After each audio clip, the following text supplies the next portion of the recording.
Bonjour, je m'appelle Christophe Brosson, je suis kinésithérapeute et je vais vous parler aujourd'hui de la prise en charge de l'encombrement bronchique par une technique qui utilise une pression d'expiration positive oscillante que l'on appelle en abréviation PEP oscillante.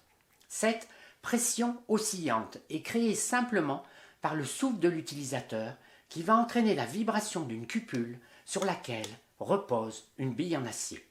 Pour débuter la séance de désencombrement bronchique, on commence toujours par boire 2 gorgées d'eau afin de limiter les phénomènes d'irritation de la gorge provoqués parfois lors de la phase d'expectoration des sécrétions.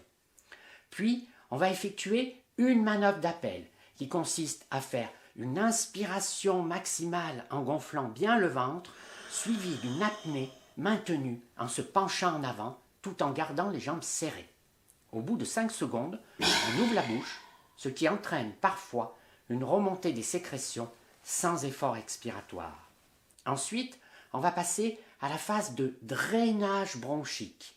Après chaque inspiration effectuée par la bouche, on va souffler 9 fois dans la PEP oscillante. Les 4 premières fois, on expire juste 2 à 3 secondes dans l'appareil en maintenant celui-ci bien horizontal. Ensuite, on soufflera plus longtemps, encore 4 fois dans l'appareil en position horizontale, jusqu'à ce que la bille s'arrête de bouger, tout en évitant de déclencher la toux.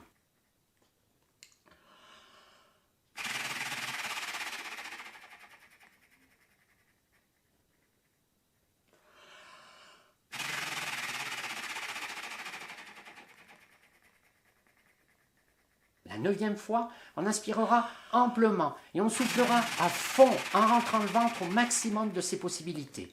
Pour aller encore plus loin, on penchera légèrement l'appareil vers le bas. Enfin, il suffira de prendre une grande inspiration en basculant le corps en arrière avant de se pencher rapidement sur l'avant tout en déclenchant une toux dirigée dont le but est de faciliter l'expectoration des sécrétions.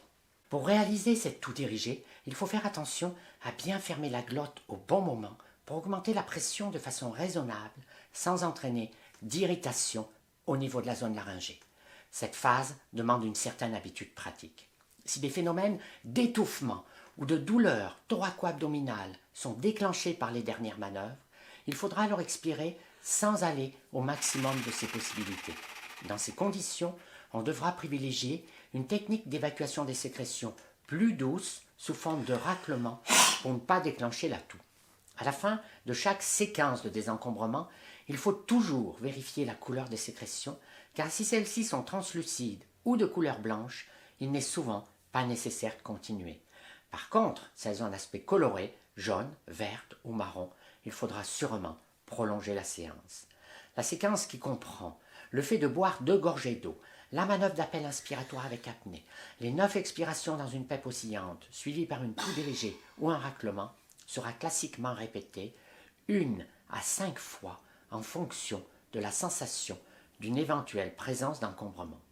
Quant au choix de l'horaire, il reste très individuel, bien qu'il soit à la fois dépendant de l'organisation de sa journée ainsi que des moments opportuns où les sécrétions sont identifiées comme plus facilement mobilisables. Pour les personnes très encombrées et en cas de cure d'antibiotiques, il faudra réaliser plusieurs séances de drainage bronchique par jour dans le but de diminuer au maximum la charge infectieuse située dans la lumière des bronches. Lorsque les sécrétions évacuées ne seront plus colorées, on pourra arrêter les séances.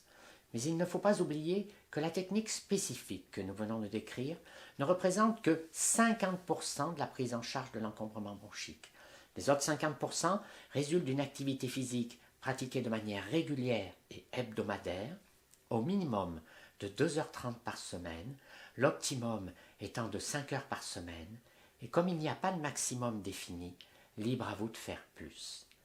En conclusion, il est fondamental de prendre en charge l'encombrement bronchique si les sécrétions évacuées ont un aspect coloré, jaune, vert ou marron, car leur stagnation dans le tractus respiratoire favorise une inflammation qui elle-même fragilise le tissu pulmonaire.